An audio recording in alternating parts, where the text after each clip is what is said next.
할렐루야. 우리 다시 한번 두 분의 사에게 인사하겠습니다. 잘 오셨습니다. 축복합니다.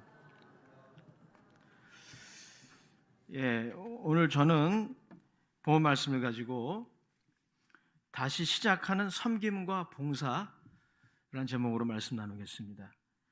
섬김과 봉사, 이건 뭘로 하는 겁니까? 몸으로 하는 겁니다. 마음으로만 할 수 없어요.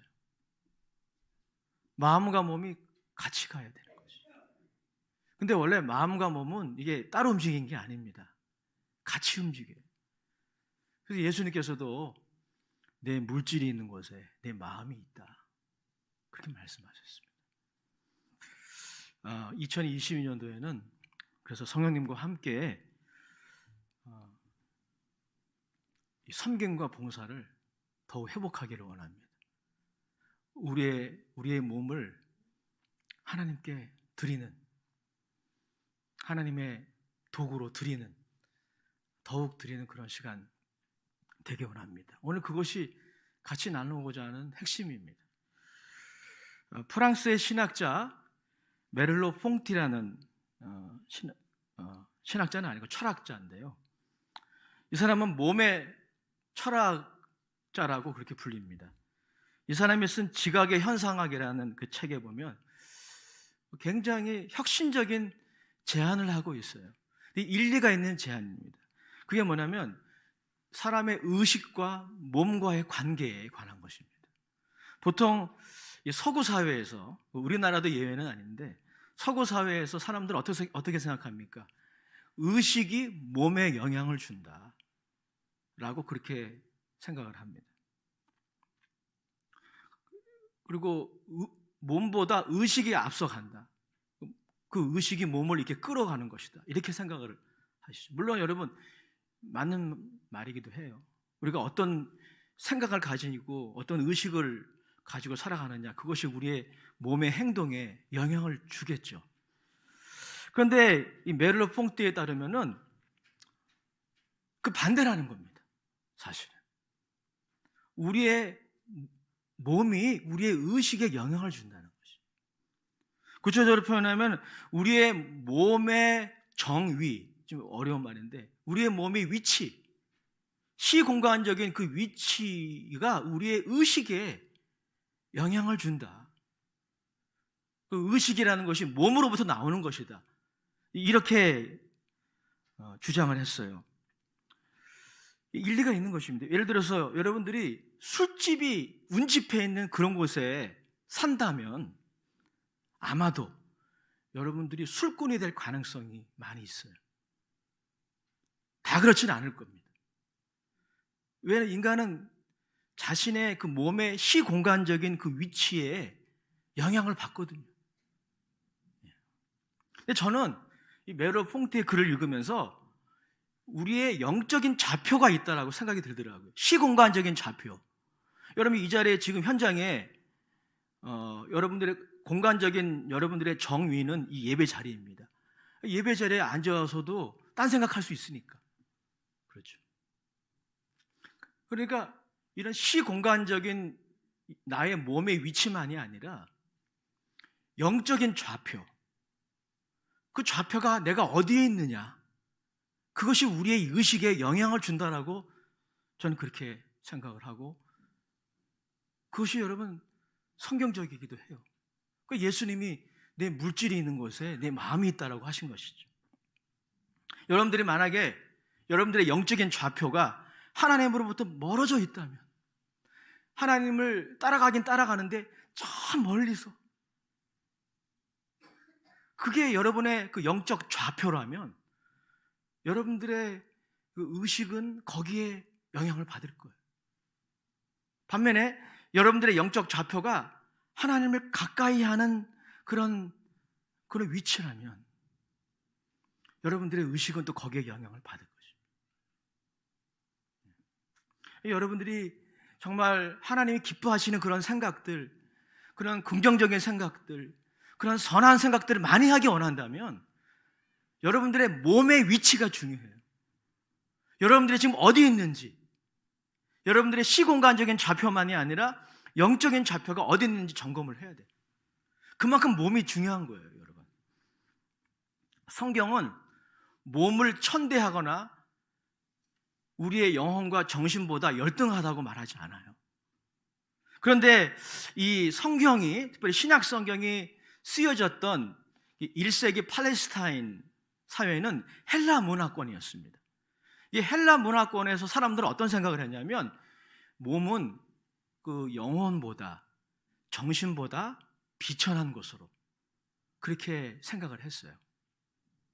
심지어 어떤 철학자는 몸은 영혼의 감옥이다 이렇게까지 얘기했어요.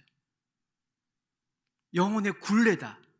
그래서 그에 따르면 구원이라고 하는 것은 뭐냐면은 그 영혼이 그 육체의 굴레에서 벗어나는 거예요.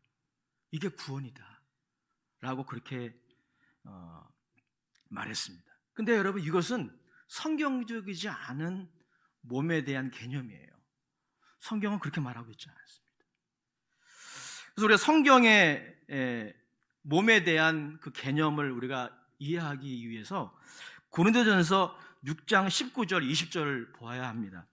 여기 이렇게 말씀하고 있어요. 고린도전서 6장 19절에 너희의 몸은 너희가 하나님께로부터 받은 바 너희 가운데 계신 성령의 전인 줄을 알지 못하느냐. 여러분, 몸이 뭐라고요? 예수 믿는 사람들은 적어도 성령이, 하나님의 영이 거하시는 성전이라는 거예요. 몸이 죄악된 게 아닙니다. 몸이 열등한 게 아니에요. 성전이에요. 여러분의 몸이. 그리고 더 이렇게 말씀하고 있어요. 너희는 너희 자신의 것이 아니니라. 그러니까 몸도 여러분의 것이 아니에요, 사실은. 하나님이 잠시 맡겨주신 거예요. 언젠가는 두고 가야 돼요. 그러니까 우리가 잘 관리해야 돼요. 여러분의 것이라면 아무렇게나 관리하면 됩니다. 그러나 여러분의 몸, 여러분의 것이 아니에요. 하나님이 선물로 주신 것입니다. 20절에는 더 그 몸의 귀중함을 이렇게 강조하고 있어요. 값으로 산 것이 되었다. 무슨 값입니까? 예수님의 핏값이죠. 예수님이 보혈을 흘려주셔서 우리의 영혼만 사주신 것이 아니라 우리의 몸을 사주신 거예요. 그러니 얼마나 귀하겠어요. 결론은 이것입니다. 그런즉 너희 몸으로 하나님께 영광을 돌리라 말씀하고 있습니다. 여러분, 몸은 죄악된 게 아니고 몸의 그 생리적인 욕구도 죄악된 게 아닙니다. 근데 왜 사람들이 그런 생각을 하게 됐을까요? 그 이유가 있어요. 몸이 이렇게 선하고 하나님의 선물이고 또 예수 믿는 사람들은 하나님의 성전인데 왜 몸을 그렇게 죄악시하고 그리고 영혼보다 열등하다고 여기게 되었을까? 몸이 죄의 도구로 사용되었기 때문에 그래요. 몸은요, 선한 것인데 죄가 여러분들을 지배하기 위한 교두보로 사용됩니다. 교두보라는 게 뭡니까? 적이 침투할 때 사용하는 통로잖아요. 이 몸이 혹은 몸의 지체들이 불행하게도 그런 죄의 도구로 사용될 수가 있어요. 로마서 3장에 보면 우리 몸의 지체들이 어떻게 죄의 도구로 사용되는지 그 인간의 보편적인 그 모습을 사도 바울은 잘 묘사하고 있는데요. 로마서 3장 13절에 이렇게 말씀하고 있어요. 제가 읽어드리겠습니다. 그들의 목구멍은, 이거 뭐냐면 우리의 성대. 여러분, 이 성대가 울리니까 제 목소리가 나오는 거거든요. 우리 찬양팀 얼마나 아름답게 찬양했어요. 성대가 없으면 노래가 안 나오죠. 말이 안 나오는 거예요. 그런데 그렇게 귀한 그 성대가 열린 무덤이 됐다는 거예요. 사람들을 저주하는 통로로 쓰일 수도 있다는 거죠. 그 다음에 13절의 후반부에 이렇게 말씀하고 있습니다. 그 혀로는 여러분, 혀가 얼마나 중요합니까? 아무리 강조해도 지나침이 없죠. 혀가 없다면 어떻게 여러분 마시는 음식의 맛을 느낄 수 있겠어요? 마시는 커피의 그 맛을 느낄 수 있겠어요? 어떻게 말할 수 있겠습니까?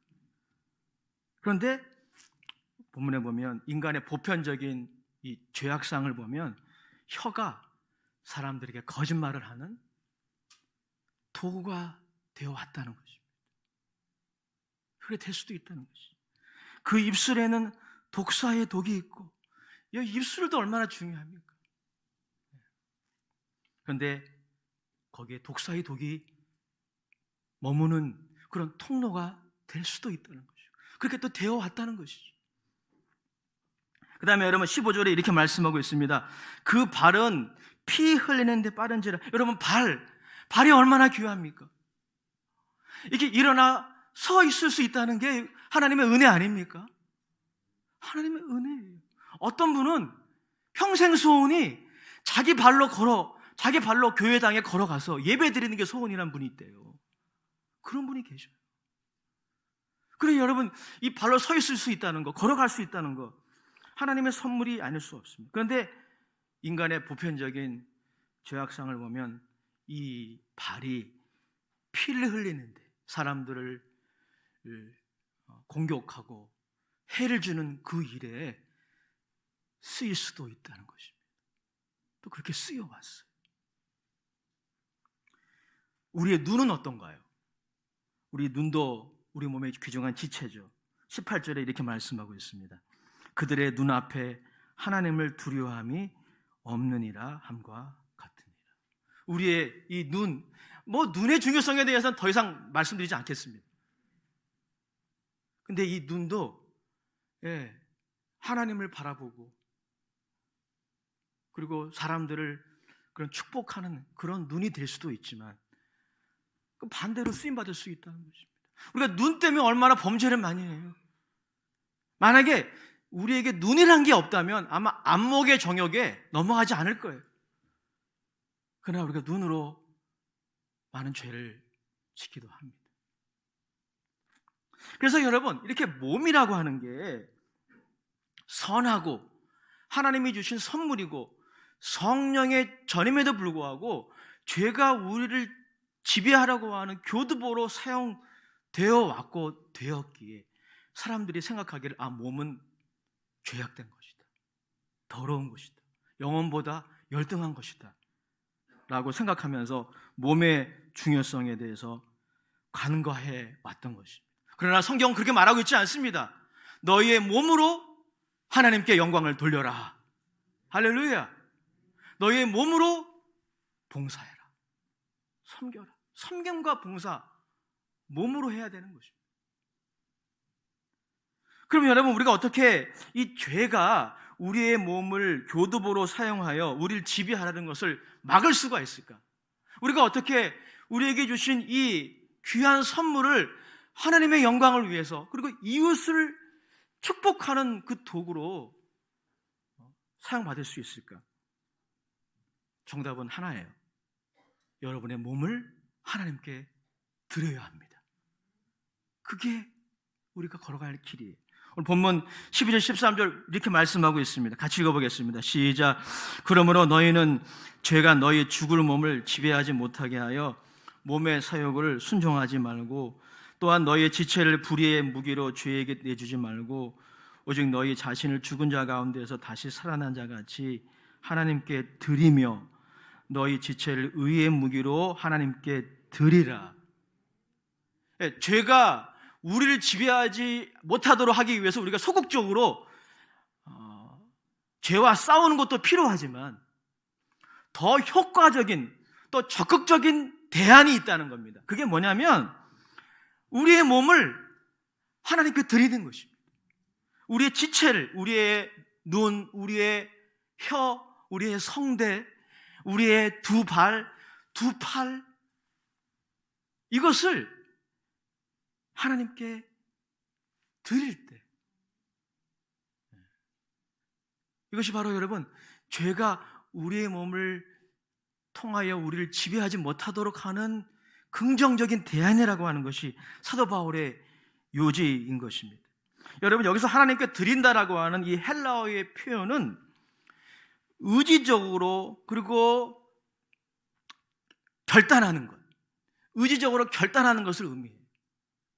그러니까 여러분, 2022년도에 여러분들이 섬김과 봉사의 삶을 살기 원한다면 결단하셔야 돼요. 나의 몸을 하나님께 드리겠습니다. 이렇게 우리의 몸을 하나님께 드릴 때, 이렇게 결단할 때, 의지적으로 확고하게 결단할 때, 놀라운 것은 죄의 지배력이, 여러분들을 향한 죄의 지배력이 점점 약해진다라고 하는 것이죠. 지구촌교회 원로 목사님이신 이동원 목사님이 쓴 어떻게 너희의 성전을 거룩하게 할 것인가라는 책이 있어요. 이 고린도 전서를 강의한 책인데요. 이동원 목사님에 의하면 하나님께 드린다라고 하는 이 표현은 우리의 몸을 자기 자신만을 위해 사용하지 않고 거룩한 목적, 선한 목적을 위해서 사용하는 것을 의미한다는 거죠. 이게 정확한 해석이에요. 하나님께 드린다는 것은 추상적인 게 아닙니다. 여러분들의 그 몸을, 여러분들의 젊음을, 여러분들의 재능을, 여러분들의 그 탤런트를 여러분 자신만을 위해 사용하지 않고 하나님의 거룩한 목적, 하나님을 찬양하고 예배하고 기도하고 그리고 이웃을 섬기는 그 일에 사용하는 것, 그게 하나님께 드린다라고 하는 말의 의미라는 것입니다. 그리고 이동원 목사님에 따르면 이렇게 자신의 몸을 하나님의 영광을 위해서 사용하기에 바쁘고 이웃을 위해서, 이웃을 섬기는데 사용하기에 바쁘면 죄를 지을 시간이 줄어든다는 거. 예, 맞아요.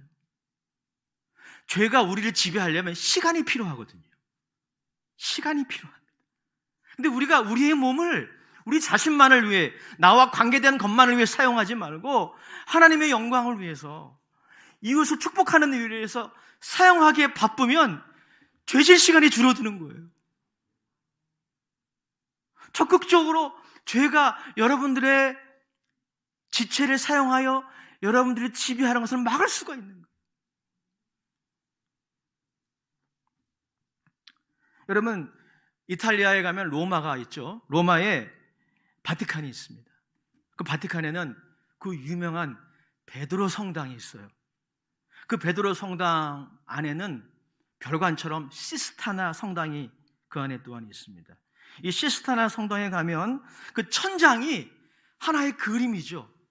뭡니까? 천지창조에 관한 그림이. 그 제목이 천지창조입니다. 그리고 또 최후의 심판이라는 이 두 그림이 그려져 있어요. 누가 그렸습니까? 미켈란젤로. 아주 유명한 화가죠. 조각가입니다. 이 미켈란젤로가 그렇게 유명한 화가로 하나님께 쓰임받을 수 있었던 그 이야기가 있습니다. 그가 14살 때 그의 부모는 자신의 자녀가 이 그림에 소질이 있다는 것을 발견했습니다. 그래서 당시에 버톨로 지오바니라고 하는 선생에게 아이를 데리고 갔어요. 버톨로 지오바니는 당시 유명한 조각가 또 화가였습니다. 근데 이 선생님이 가만히 보니까 이 미켈란젤로가 정말 예술적인 재능이 탁월한 거예요. 그래서 면담을 했어요. 미켈란젤로야, 내가 생각하기에 훌륭한 화가, 훌륭한 조각가가 되기 위해서는 뭐가 필요한 것 같니? 라고 물어봤어요. 미켈란젤로가 대답을 했습니다. 선생님, 제가 가지고 있는 재능을 좀 더 연마하는 것이 필요하다고 생각합니다. 업그레이드하는 것이 필요하다고 생각합니다. 그때 선생님이 이렇게 대답을 해줬어요. 미켈란젤로야, 그것보다 더 중요한 게 있다. 너의 재능을 무엇을 위해서 사용할지를 정해야 한단다. 그게 더 중요하다는 거예요. 미켈란젤로의 그 예술적인 재능보다 그 재능을 무엇을 위해서 사용할 것인가, 그게 더 중요하다고 이야기해 줬어요. 그리고 이 미켈란젤로를 이 선생님이 두 장소에 데리고 갔어요. 첫 번째는 술집입니다. 바에 데리고 갔어요. 술집에 가니까 천사를 이렇게 형상화한 조각이 있는 거예요. 그 술집에. 그래서 물어봤어요. 미켈란젤로야, 이 조각을 보니까 어떤 느낌이 드니? 선생님, 너무 아름다워요. 그래? 그럼 다음 장소로 가자. 이번엔 교회를 데리고 왔어요. 교회 로비에 똑같이 천사를 형상화한 조각상이 있는 거예요. 또 물어봤어요. 이 조각상을 보니까 어떤 느낌이 드니? 이것도 너무 아름다워요. 그러면 이 두 조각상, 술집에 있는 조각상과 교회에 있는 조각상 차이가 뭐냐? 그때 미켈란젤로가 무릎을 치고 뭔가를 깨달은 거죠. 차이가 뭡니까, 여러분? 용도의 차이죠. 용도의 차이. 제가 새벽에도 한번 말씀을 나눴어요. 우리 교회도 저 일렉 기타가 있잖아요. 제가 왜 일렉 기타를 예로 들었냐면 한 30년, 40년 전에는 교회에서 일렉 기타 같은 걸 못 쳤어요. 그냥 피아노만, 오르간만 치도록 했어요. 보수적인 그런 교회 분위기였기 때문에. 오늘날은 그렇지 않죠. 근데 저 일렉 기타가 술집에서, 캐바레에서 뿅 이렇게 그런 대로 쓰임 받을 수도 있고, 교회에서 아삽 찬양단에서 하나님을 찬양하는 도구로 쓰임 받을 수도 있는 것입니다. 뭐가 다른 겁니까? 기타나 달라진 게 없어요. 용도가 달라진 것입니다. 그때 미켈란젤로가 깨달았어요. 그리고 이렇게 말했다고 합니다. 선생님, 저는 저의 재능을 3번이나 하나님을 위하여, 하나님을 위하여, 하나님을 위하여 사용하겠습니다. 그렇게 결정했다고 합니다. 사랑하는 여러분, 재능, 탤런트, 우리의 젊음, 하나님은 우리에게 다 선물로 주셨어요. 우리의 몸을 선물로 주셨어요. 그래서 너무 귀한 것입니다. 중요한 것은 무엇을 위해서 사용하느냐. 성경은 말씀하고 있습니다. 하나님의 영광을 위해서, 자신만을 위해 사용하지 말고 하나님의 영광을 위해서, 하나님을 예배하고 찬양하고, 그리고 이웃을 섬기는 그 일을 위해 사용하라.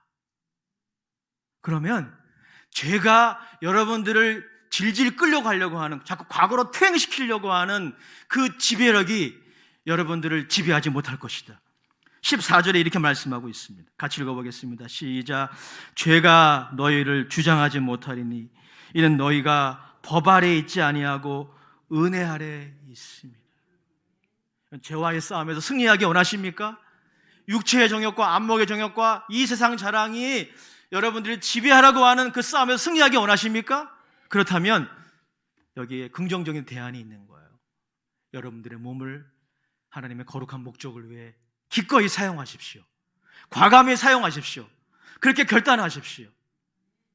여러분들의 혀가 이웃을 축복하는 도구가 되십시오. 여러분의 두 다리가 사람들을 살리는 일에 뛰어가는 그런 도구가 되시길 축복합니다. 여러분의 두 팔이 이웃을 섬기기 위해서 설거지를 하고 요리를 만들고 집을 치우는 일에 쓰임 받으시기 바랍니다. 여러분, 구정 때 우리 제사는 지내지는 않지만 예수님을 안 믿는 이웃 친구들과의 모임 속에서 여러분들의 그 몸의 봉사와 섬김을 통해서 하나님의 영광을 드러내시기 바랍니다. 여러분, 예배라고 하는 것은 그래서 이 자리에서만 이루어지는 게 아닙니다. 스마트폰 앞에서만 이루어지는 게 예배가 아닙니다.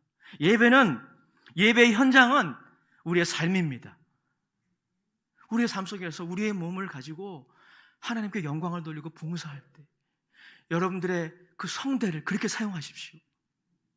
할렐루야. 여러분들의 혀를 그렇게 사용하십시오. 여러분의 눈을 그렇게 사용하십시오. 여러분들의 두 다리를 그렇게 사용하십시오. 여러분의 두 팔을 그렇게 사용하십시오. 그게 바로 예배예요, 여러분. 로마서 12장 1절을 띄워주시기 바랍니다. 같이 읽어보겠습니다. 시작. 그러므로 형제들아, 내가 하나님의 모든 자비하심으로 너희를 권하노니 너희의 몸을 하나님이 기뻐하시는 거룩한 산 제물로 드리라.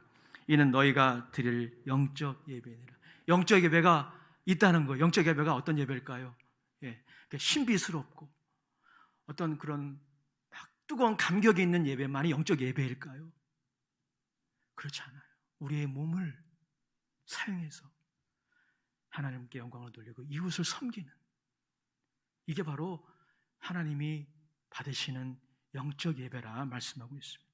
일부 예배 때도 말씀을 나눴지만 이 말씀을 준비하면서 조나단 에드워드의 기도문이 다시 생각이 났어요. 아마 들어보신 적이 있을 거예요. 조나단 에드워드가 이렇게 평생 기도했다고 합니다. 주님, 내 몸이 나 자신만을 위해 사용하다가 부패하여 없어지지 않고 하나님의 선한 목적을 위하여 사용하다가 닳아지게 하옵소서. 그렇게 기도했대요. 참 멋진 인생이죠.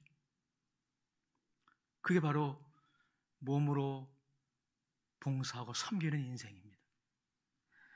마지막으로 여러분, 그럼 우리가 이렇게 우리의 몸을 하나님께 드릴 수 있고 또 드려야 하는 이유가 본문은 제시되고 있어요. 그게 바로 무엇입니까? 하나님의 은혜입니다.